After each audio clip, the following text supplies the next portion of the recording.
এ বউ, তুমি কেমন আছো? আমি আছি ভালো। তুমি কেমন আছো? আমার তো ভালো থাকার কথা। তুমি তো ভালো না রাখি আমাকে খারাপই রেখেছো। বলো তুমি কি বলবে এখন? যাই হোক, ওগুলো কথা বাদ দাও। এখন তুমি কি খাবে সেটা বলো তো। আমার খুব খিদা লেগেছে, বাজার থেকে বাজার করে আনবো, দুজনে বসে একে দিব্যি ভাবে খাবো। ওকে? না না, তোমাকে এত কিছু করা লাগবে না। তুমি দূর থেকে এসেছো, এখন রেস্ট নাও। আমি দেখতেছি কি করা যায়।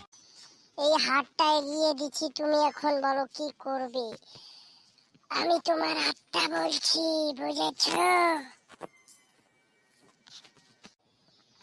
আমার মাথা ঘুরতেছে, আমার মাথা ঘুরতেছে। এখন তুমি বলো তো কি করবা।